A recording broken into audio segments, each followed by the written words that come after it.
Chers viewers, bonjour. Alors aujourd'hui je vais vous parler de cette Audi A4 B9 S-Line à vente en 2 litres TFSI 252 Quattro, avec laquelle je roule depuis quelques mois maintenant. Le cahier des charges pour cette voiture, donc c'est mon daily drive, hein, comme pour la F31 que j'avais avant, c'était d'avoir quelque chose de pratique, donc si possible un break. On a notre fille et un petit chien, donc quand on part en vacances ou en vadrouille, il faut de la place. Quelque chose qui marche plutôt bien, donc le 2 litres TFSI en 252, c'est pas mal. Le Quattro, c'était aussi un critère, je voulais absolument le S-Line parce que je la trouve beaucoup plus belle en S-Line que dans les autres finitions. Et le Quattro parce que pratique pour si jamais on se retrouve dans des conditions où on va au ski, par exemple, ce qui nous est arrivé il y a quelques semaines maintenant. Donc au global, auto extrêmement confortable, très surpris par la qualité de fabrication, par la qualité perçue à l'intérieur. Je m'explique. En sortant d'une F31, donc de la même période, même année, hein, la qualité perçue à l'intérieur est vraiment d'un autre niveau. Il me semble que quand la B9 est sortie, Audi avait tapé en termes de qualité perçue au-dessus sur des prestations équivalentes à ce qu'on a dans les gammes supérieures chez les concurrents. Et effectivement, on a une insonorisation qui est vraiment bluffante, insonorisation hyper bluffante, des matériaux, des boutons, des clics, des bruits, un toucher vraiment très qualitatif, plus que sur une série 3, très clairement. Et au global, une ambiance inter qui est vraiment magnifique. Alors c'est un véhicule aussi qui est flex fuel, hein, que j'ai transformé pour rouler au bioéthanol via Shiftech. Aucun souci de démarrage à froid depuis que je roule avec. Ça démarre toujours au quart de tour, même il y a peu de temps on était dans la montagne, il faisait moins 7 ou moins 8. Elle est restée stockée, elle est restée garée sous la neige pendant plusieurs jours, elle a démarré au quart de tour.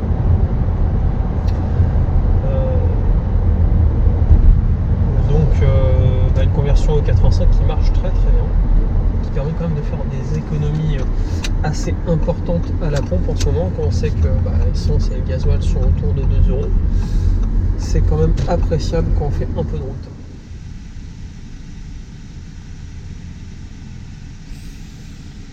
Alors voici à quoi elle ressemble cette A4 B9 à vente S-Line. Donc bouclier S-Line, jante S-Line.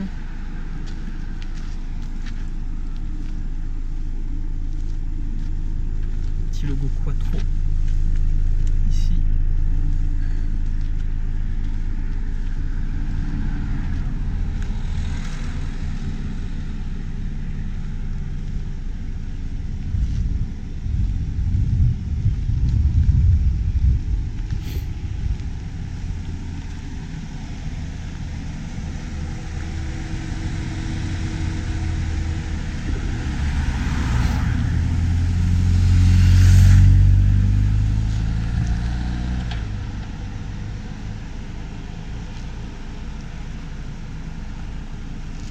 J'aime beaucoup les lignes de la B9.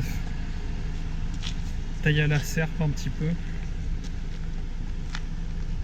Alors sur l'extérieur, il n'y a pas énormément de différence. Enfin, il faut connaître l'auto pour voir les différences avec la génération d'avant.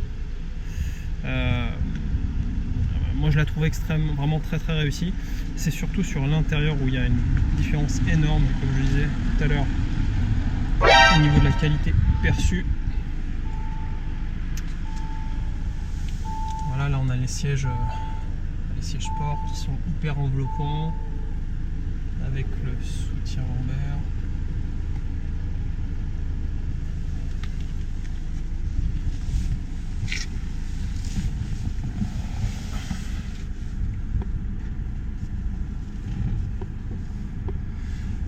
On a le fameux Audi Virtual Cockpit.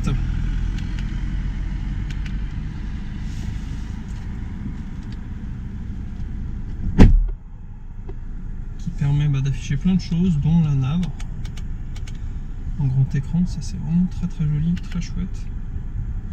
Même si comme celle-ci a également CarPlay Android Auto, souvent pour la nav on utilise plutôt Waze ou Google Maps. Waze ou Google Maps qui sont hyper bien intégrés.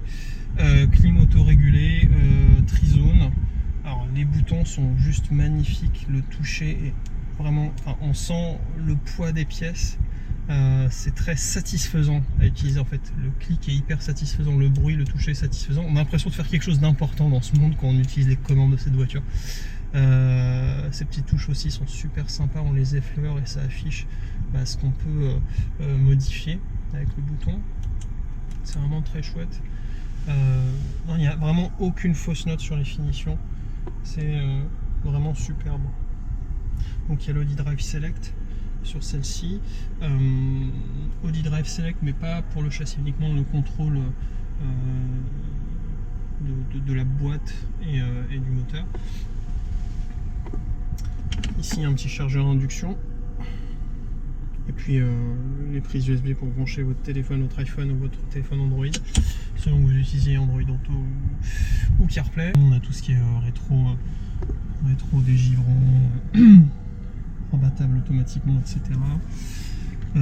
Feu à LED, régulateur de vitesse adaptatif et même une sorte de d'autopilote assez évolué où on peut finalement rester sur la route même s'il y a des bouchons. La voiture va tout faire tout seul, va contrôler tout seul la direction, l'accélération, suivant la consigne de distance avec l'auto qui est devant nous. Ça marche vraiment bien.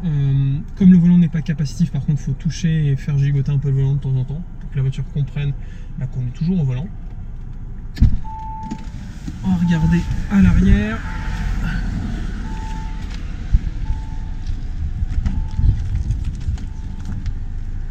L'arrière, beaucoup de place. Beaucoup de place. Moi je fais 1m81. Regardez la place que j'ai aux jambes avec le siège devant réglé pour ma taille. C'est vraiment pas mal. Clim aussi, avec le contrôle de la clim à l'arrière également. Celle-ci n'a pas les sièges chauffants à l'arrière, elle a les sièges chauffants à l'avant. Chauffants mais pas ventilés. Mais elle n'a pas les sièges chauffants à l'arrière. On a ces petits pare-soleil fort sympathiques pour les enfants.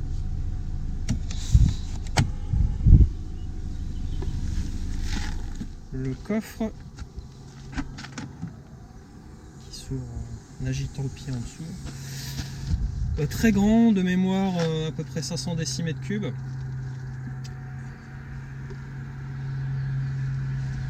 je suis en mode bricolage parce que je vais chez ma mère pour réparer des choses, donc c'est pour ça qu'il y a des choses dedans. Et il y a un petit espace là-dessous qui est rempli par le caisson de base, car c'est la hi-fi intermédiaire dans celle-ci.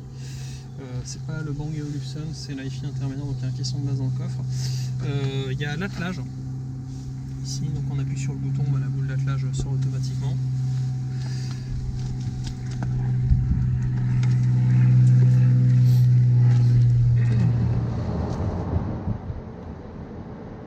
Niveau qualité dynamique, c'est une quattro, donc ça passe un peu partout, c'est très efficace. Bon, comme souvent chez Audi, on ressent pas, il n'y a pas le côté sportif qu'on va voir chez BMW.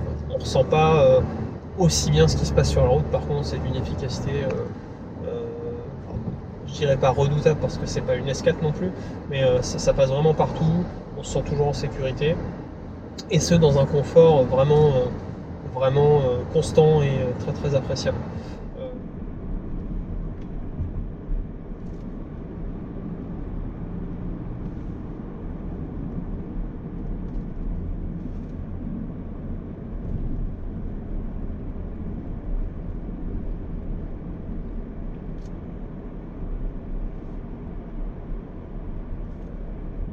Le 2 litres TFSI est un 4 cylindres que j'apprécie toujours autant, encore plus dans cette version 252 chevaux,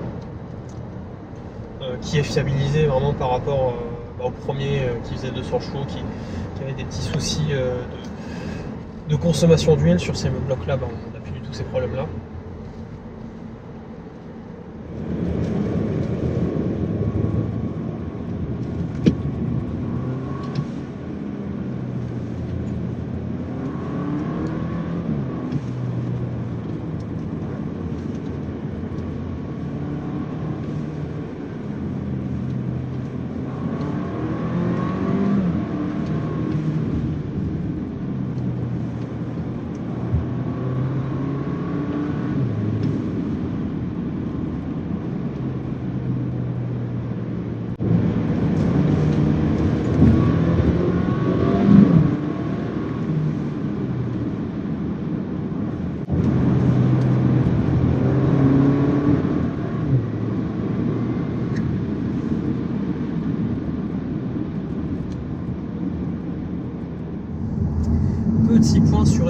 ADAS, les aides à la conduite.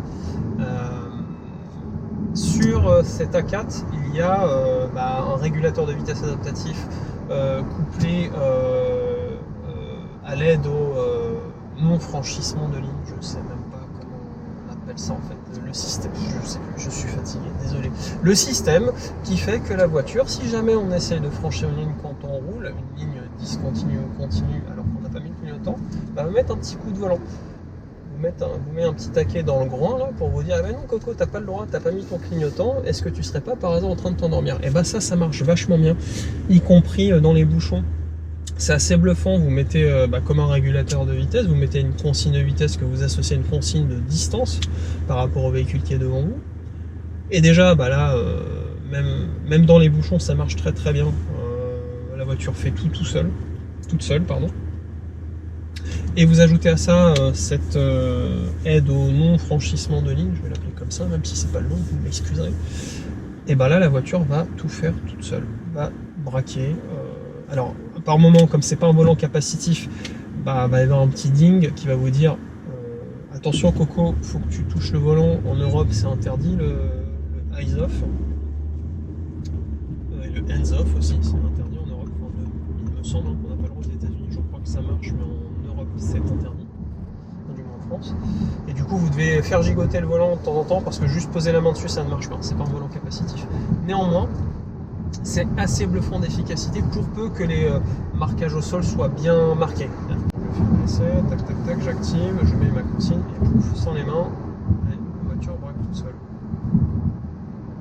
C'est faut que je mette ma main dessus. Là j'ai une consigne qui est à 80.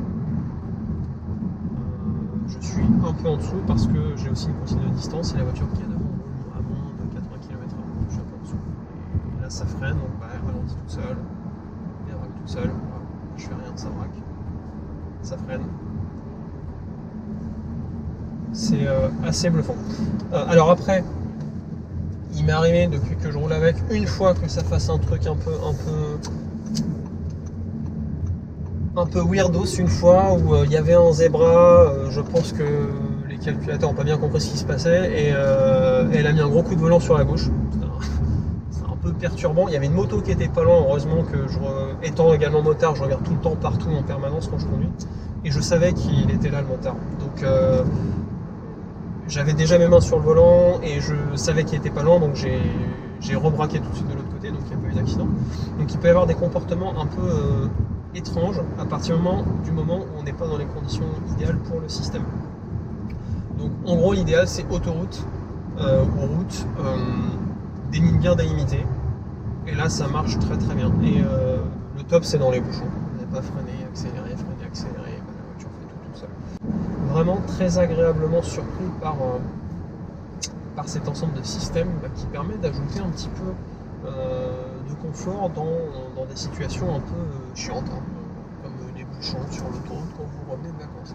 Ça c'est quand même pas mal.